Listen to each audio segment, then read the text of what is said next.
Good morning, true crime friends. How y'all doing? Look, we were supposed to be talking about Wade Wilson this morning, but his trial got delayed. So you know who else is in the news? Miss Kouri Richins. Oh yes, Kouri Richins is back in the news. Honey, and I have got to talk to you about it. But first, please like this video, subscribe to the channel. Let me tell you what happened. Okay, so look, first of all, I have an entire Kouri Richins playlist. So if you need to get caught up on Miss Richins, just let your fingers do the walking down over there to the Kouri Richins playlist. But Kouri Richins is right now locked up because she's accused of trying to unfortunately unalive her husband. See, Kouri Richins was a nice lady over there in like Nevada or something. Her and her husband Eric had 3 little sons. Oh, so sweet. They met down to the Home Depot, and it was love at first sight. Honestly, I think for her, it was love when she first saw how much money he was making. But you ain't heard that from me. So anyway, Kouri was like, oh, he has a lot of money and I have a lot of need. So me and him are kind of a match made in heaven. So they were married. They had these kids. Things were going along real good. And Eric was a builder and Kouri was a real estate agent. And she was just like, okay, I'm buying all these spec houses and I'm flipping them. And then I'm getting these very, very high interest loans. And I'm mostly paying back my lenders, but everything is going to go good because my husband, he makes a lot of money. Did I mention he has a lot of money? He's keeping us afloat and everything is fine. So everything was going along good. And then Kouri was like, this marriage thing really does not work for me. He does not let me spend as much as I want. I can't keep having boyfriends. It's just a whole lot of limitations that really are in conflict with my spirit. So she had this idea. And if you want to know what I think, which of course you do because you're here, I think her mama gave her this idea. But that is just the rumor portion of the program. So look, Kouri was like, how do you get rid of a husband? Let me think. There is a narcotics epidemic out here in these streets, and we are a nice Mormon family. Now listen, I think a lot of these folks out here in Utah and Arizona, whatever, they are slandering our LDS friends because, Miss Kouri, ma'am, no. I don't know what the Mormons are supposed to do, but I know what they're not supposed to do, and that is try to unfortunately unalive their spouses. So anyway, well, not the good ones at least. I guess some people, from time to time and periodically, you have an unfortunate unaliving of a spouse, and that's just what happens, and I know very well because I cover true crime. So anyway, Kouri was like, so what is the best way to poison a spouse? I know, I'm going to put some poison in the sandwich. And so she put poison in the sandwich and Eric ate the sandwich and he got very, very sick. And then he texted his friends, hey, y'all, I think my wife is trying to poison me. Now, listen, call me crazy. I am an old fashioned kind of girl. If you try and poison me, we going to break up. That is a relationship ending situation for me. But Eric, he thought differently. He was like, you know what? Usually the mama gets the kids. I want to be with my kids. So I'm going to put up with crazy. I'm just not going to eat no more sandwiches. And Kouri was like, dang, he's still on this side of glory. Okay, I am not a quitter. Now listen, Kouri's mama was in a relationship with this woman, like an intimate romantic relationship, and that woman slipped the surly bonds of this earth by way of an illicit narcotic that Kouri's mama may or may not have provided to her lover, allegedly. And then when the lover died, was it her wife or was it just her lover? Child, unclear. When Kouri's stepmama died, Kouri's mama got a whole bunch of money. And Kouri was like, well, let me sit at the feet of the master and learn how to poison people from my mama. So her mama was like, okay, allegedly. Her mama was like, you just need to do more. You are not trying hard enough to unfortunately unalive him. If you keep trying, I'm sure you could get it. We got you, girl. I got your back. And so Kouri was like, okay, mom, thanks so much for cheering me on. I will try again. So Kouri tried again to unfortunately unalive her husband. And so she was like, I will poison him here. I will poison him there. I will poison him everywhere. Oh, they went to Europe and he had a drink. And then he was like, oh, I think I'm going to die. Fell all out or whatever. And then he came back. It turns out some people are hard to unfortunately unalive. Eric was a hardy sort of. Kouri was like, dang. He's still breathing. I'm going to have to comfort myself with this little boyfriend that I have over here on the side, the little handyman. Let me understand this. You went from like a millionaire husband. Yes, he got on your nerves, but okay, you're not supposed to unalive people. But she's like, you know what? I'm going to tip out with this handyman who may or may not be a real narcotics enthusiast, but they was over there bumping uglies and doing whatever grown people do. And then she was just going back home to her husband. Now, ultimately, Kouri was like, Okay. I am going to say to my boyfriend, listen, me and you are going to live happily ever after. And he was like, on text message, I thought you were getting a divorce. And she's like, okay, yeah. So she went to a divorce lawyer and she's like, hey, divorce lawyer, listen, I need to get rid of my husband. Yeah, I've decided not to unfortunately unalive him. We should just go ahead and get a proper divorce. Can you look at all the paperwork and everything and tell me what I am entitled to under our prenuptial agreement? Because his family was smart. Honey, his family was like, we see this gold digging heifer, and what we're not going to do is give her any money. Eric's father had died and left money in trust. And that meant that Kouri could not get her grubby little hands on the money that was in trust. And she was like, dang. Okay. Divorce lawyer, what can I get? And the divorce lawyer was like, okay, I'm reading through all these papers, Kouri girl, and it looks like you're gonna get like maybe half of his business. And she's like, I wanted it all. And they were like, that's not a thing. That's not a thing. And she was like, okay, life insurance. This is what I'm gonna do. What if he has an accident on one of these construction sites that he works on and he slips the surly bonds of this earth, and then I can grieve with my narcotics enthusiast boyfriend in Tahiti. And so she went and she got one little life insurance over here and then another little life insurance over there. And she just got life insurance policies everywhere. Meanwhile, she's continually trying to poison him. And he's like, that Kouri, she tried to get to poison me. Gotcha. I'm still alive. Eric, my man. I don't want to judge you harshly, but something tells me, number one, she shouldn't have been poisoning you because that is wrong. Under no circumstances are you allowed to poison people. And so she was very wrong, but you only got to try and unalive me once.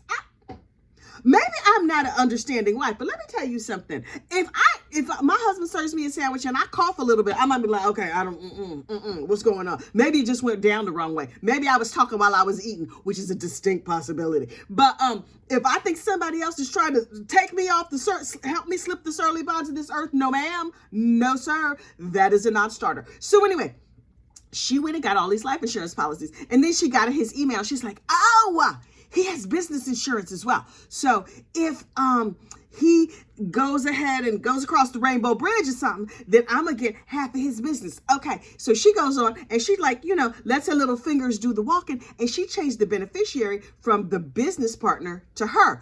Well, the insurance company is not crazy. And the insurance company was like, hey, Eric and business partner, was this you who tried to change this beneficiary? And Eric's like, that Kouri, she's obviously trying to unalive me.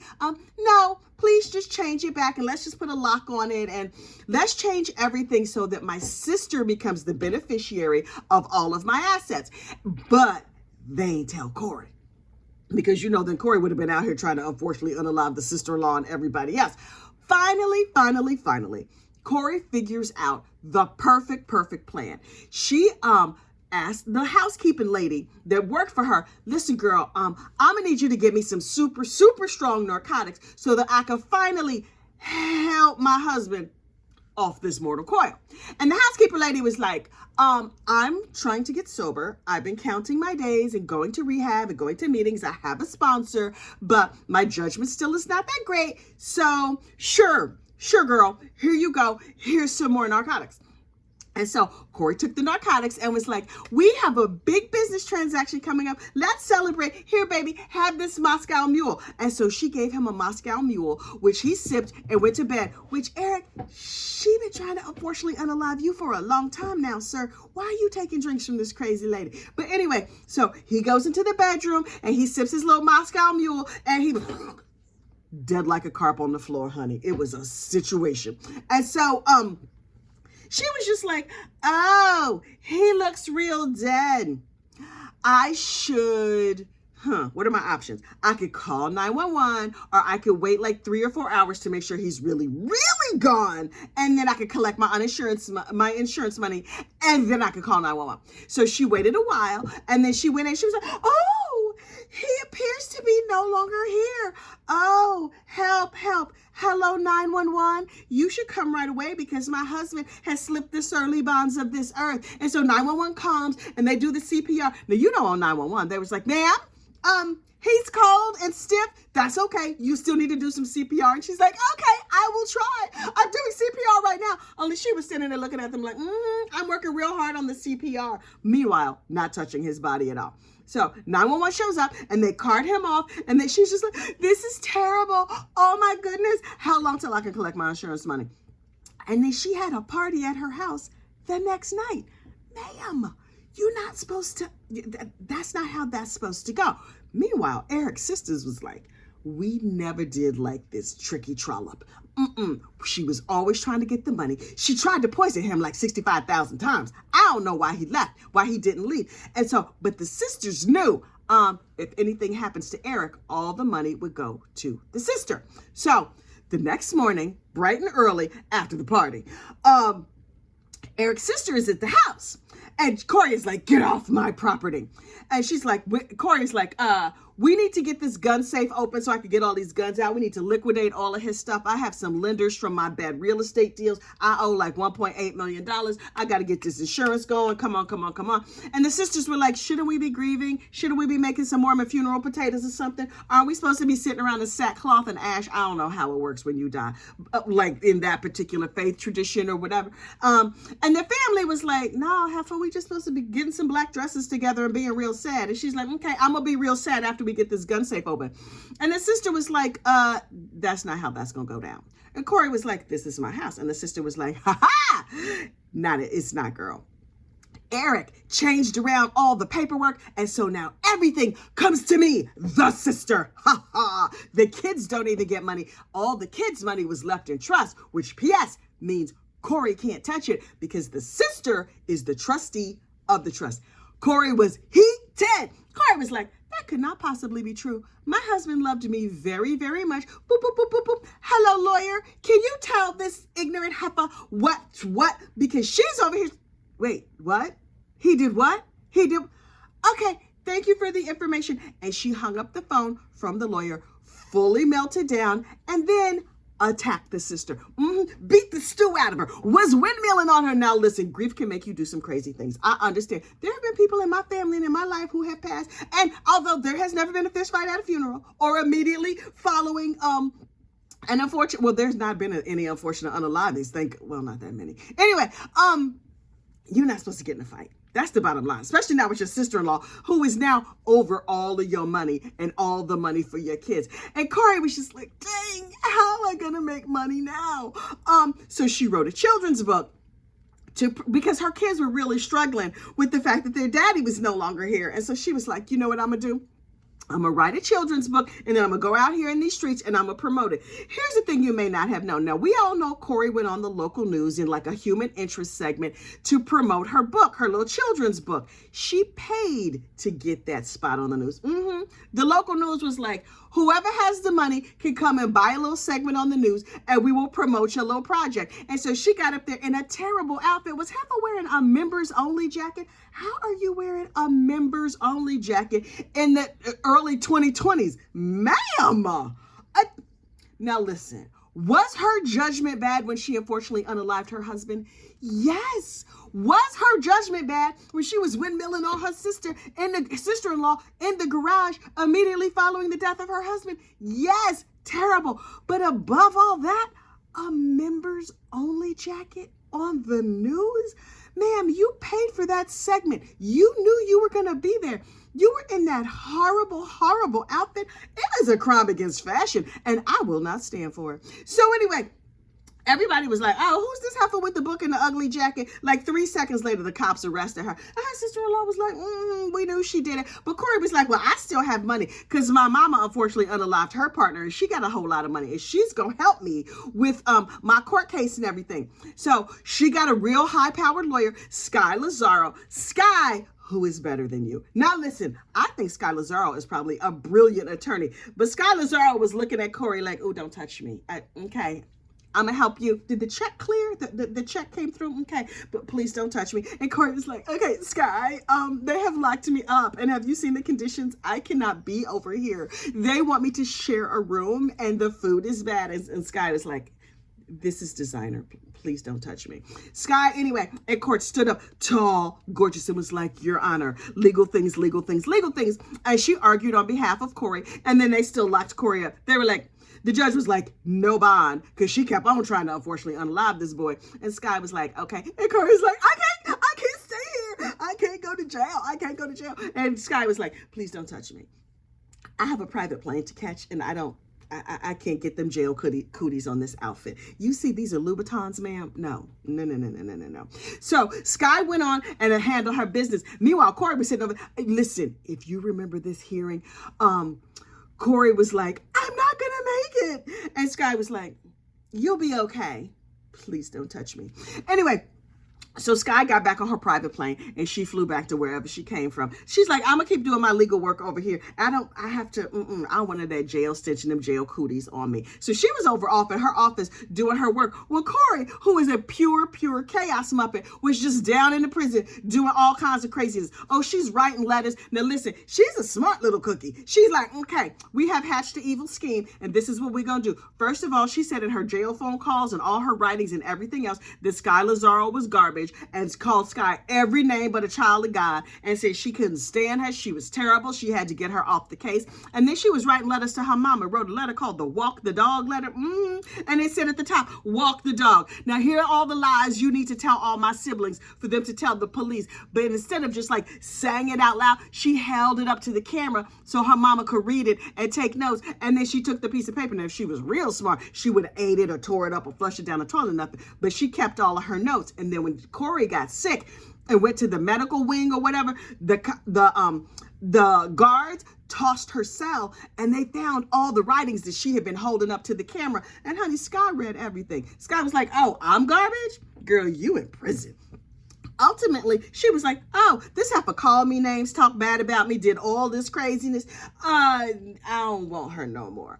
And so Sky Lazaro and all her fanciness, and that legal firm was like, no, thank you. We prefer white collar criminals and just going on TV and talking about crime. I can't be going down to the jail and touching that lady. She be breathing on me and stuff. The toothpaste is not good. Y'all, I can't do it. And so, but that was like the real story, according to me. Her official statement was that like, oh, we have a conflict of interest and we cannot really do this. Meanwhile, Kouri had called Scott every name under the sun, but she was like, oh, I'm really sad and I'm really gonna miss Sky because she was a really wonderful lawyer. And now Kouri Richins has 2 new badass lady attorneys. One is from Texas, one is from Utah, but they're like blonde and fierce and they're ready to fight the good fight. Meanwhile, Kouri's little drug-addled boyfriend was over here in the corner like, so me and you, we're not going to be, I thought you said you were going to divorce him, but we were going to get millions and run off someplace. And Kouri was like, no. Turns out, the little side piece she had, the little handyman, he was more of a narcotics enthusiast than she thought. And so she was just like, that condo that I bought that I was letting you live in, you getting kicked out of it. And so he was like, what? Old boy was homeless now.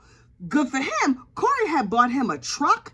And so he was living in the truck that Kouri had bought for him. And when the police found him, he was surrounded by all kinds of open beer cans and stuff. And so they arrested him and he was like, you know what I'm going to do? I'm gonna let all my methane wear off and then I'm going to tell you about Kouri. And they were like, wait, what now? We could drop all this homelessness and open container and whatever charges if you tell us everything about Kouri. And now her meth-addled boyfriend is scheduled to testify against her. Kouri girl, this is not going good for you.